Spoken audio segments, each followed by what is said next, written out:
Welcome to Der Hair for Kids. Join us as we explore the fascinating lives of our Rabbeim.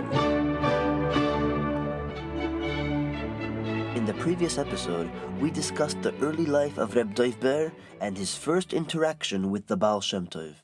And we left off when Reb Dovber finally decided to become a Talmud of the Baal Shem Tov.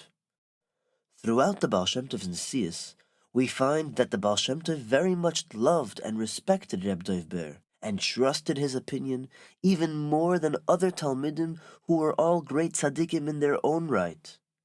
In the year Tavkuf Daled, the Baal Shem Tov wrote to his Talmud Reb Yaakov Yosef of Pulnoa, "I have received permission to have my neshama ascend for a visit to Shamayim in the same manner that I have done in the year Tavkuf Zayin when I visited the room of Moshiach.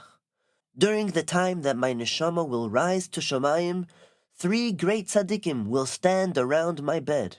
My student, Reb Dovber, yourself, and my student, Reb Zev Kitzes." Reb Dovber was also referred to as Reb Berenu. In the year Tov Kuf Tesvav, the Baal Shem Tov wrote to Reb Dovber, "I have received a message from Shamayim that I must travel to the city of Lvov for 2 months. During this time, I am placing the mantle of leadership upon your shoulders to direct everything as you see fit. Your strength is like mine. Your hand is exactly like mine." We see here just how much the Baal Shem Tov saw Reb Dovber as a leader and trusted his judgment.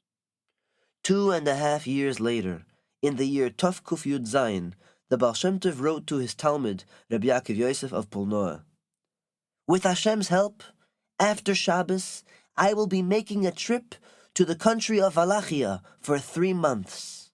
I want to let you know that my great, holy, and praiseworthy Talmud, Rav Berenu, will be taking on my position during this time. He will certainly teach many students and light up the world. You can ask him any question, and you should follow whatever he says, since his mouth is like mine, and he has within him double measure of my spirit. I noticed that the Talmidim are connecting with him to almost the same extent as they connect with me." The Baal Shem Tov once wrote to his Talmud, the Tzaddik Reb Nachman of Horodenke, "If the world would only know just how great and holy Reb Dovber truly is, Rabbonim and Geonim would carry him from his house to the Beis Medrash out of respect." Once there was a simple Yid from a village near Mezrich. Let's call him Lazer, to whom the Baal Shem Tov showed much closeness. Lazer was among those Yidden who followed the Baal Shem Tov's advice and began working the field and farming animals, as we spoke about in a previous episode. On one visit to his Rebbe, the Baal Shem Tov asked Lazer, "On your next visit to the town of Mezrich, please stay over for a day and send my regards to one of my closest and greatest Talmidim, the holy Goin and Tzaddik Reb Dovber." Lazer excitedly replied, "Of course, I would be honored to bring the Rebbe's regards."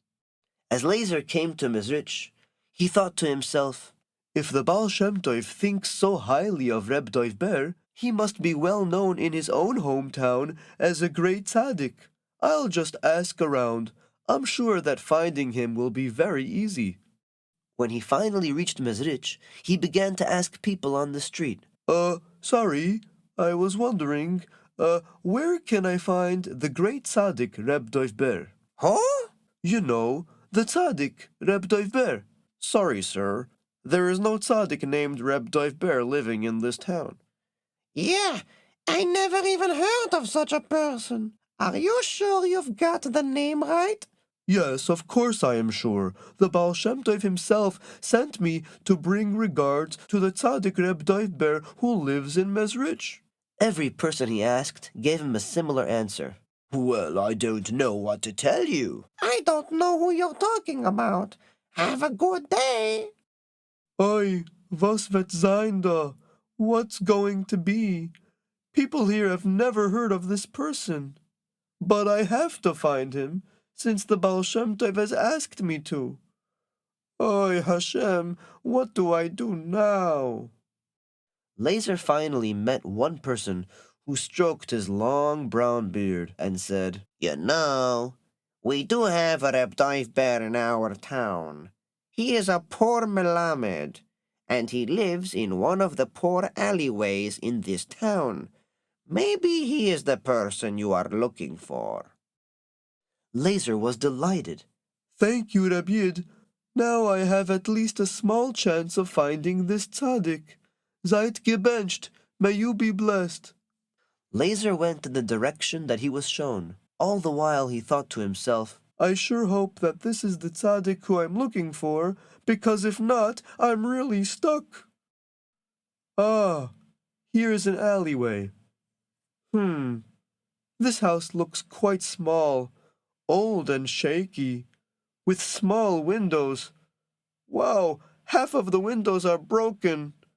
Let me go inside. Maybe this is the house that the man with the brown beard was talking about.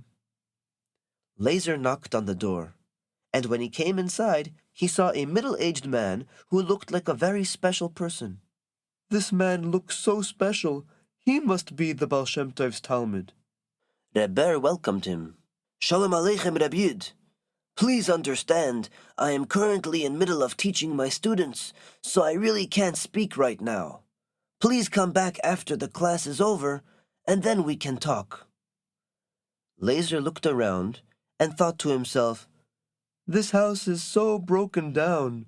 Reb Ber is sitting on a round log.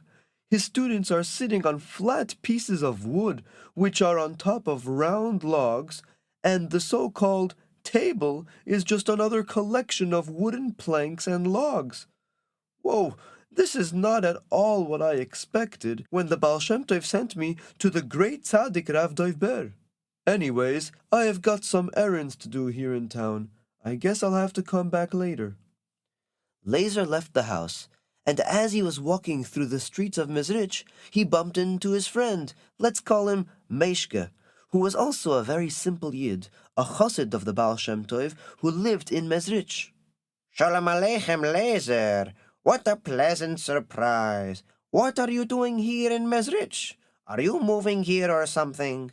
Actually, Meishke, I'm coming from the Baal Shem Tov in Mezhbuzh. Really? That's amazing. So tell me over the Torah that you heard from the Baal Shem Tov.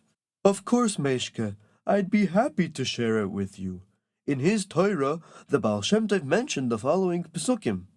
You see, these Yidden were very simple, and they didn't understand the deep messages of Chassidus that the Baal Shem Tov said. But they knew psukim of Torah, Nevi'im, and Kesuvim very well, and when the Baal Shem Tov would mention a pasuk to explain it, for these simple Yidden, that was Chassidus. Laser excitedly told Meishke all of the psukim that the Baal Shem Tov mentioned in the Torah that he heard during his stay in Mezhbuzh, and of course, Meishke was just as excited to hear it. Afterwards, Meishke asked Laser, Tell me, Laser, why did you come here to Mezrich? Oh, yeah, I forgot to mention it. The Baal Shem Tov sent me here on a mission to give his regards to the great Goin and Tzaddik Reb Dovber. Guess what? He's not well known here in town. He lives in a terribly poor house, and he doesn't even have normal furniture. I just can't understand it. Listen, Laser, you have to realize that Reb Dovber is a great tzaddik, and had he wanted, he could have accepted an offer to be a rav in a large city where he would become very famous and make a nice living. But you see, he didn't want all that. This is the lifestyle that he chose for himself. Well, Meishke, I don't understand it. Laser, I don't understand it either, but I'm sure you can understand that he never asked for my opinion. Yeah, I didn't think so. Anyways, I'll be heading back to his house soon to deliver regards from the Baal Shem Tov, as Reb Dovber was in middle of his lesson when I arrived earlier. Can I join you, Laser? Sure, let's go. By the time the two got to the house, they found the table taken apart, and the same boards were transformed to serve as beds for the children, while Reb Dovber was sitting on a log and learning Torah. Laser approached Reb Dovber. I have regards from you from the holy Baal Shem Tov. A good Abend, good evening, and thank you so much for giving me the special regards. Please have a seat on one of these beds. And with that, Reb Dovber pointed to the wooden planks which now served as beds. Reb Dovber, I am far from rich, but if you come to my house, you will find a chair, a bench, beds for the kinderlach, and other furniture. What about you? Why don't you have any normal furniture? Yes, you are right. At home, things are different. At home, you need a chair, bed, table, and a lamp. The two Yidden left the house, deep in thought. Meishke was the first to break the silence. Laser, do you realize what a deep answer Reb Dovber gave you? Of course, Meishke. That was quite fascinating. He was trying to say that here in this world we're not really home. Our true home is with Hashem. Focusing on all the stuff of this world is not the goal. It's only there to help us focus on Kedusha and having a connection with Hashem. I see you got what he was trying to tell you. There's something else he mentioned too. Why do you think he specifically mentioned the 4 types of furniture, bed, table, chair, and lamp? It was no mistake. These 4 types of furniture refer to different levels in Avodas Hashem. Meishke, this was a meeting to remember. Reb Dovber continued learning Torah from the Baal Shem Tov. But would Reb Dovber and the other Talmidim understand why the Baal Shem Tov treated the simple Yidden with such love? How would the Baal Shem Tov bring them to see simple Yidden the way he did? To find out, please stay tuned for the next episode of The Hair for Kids. Thank you for listening to The Hair for Kids, where we explore the fascinating lives of our Rabbeim.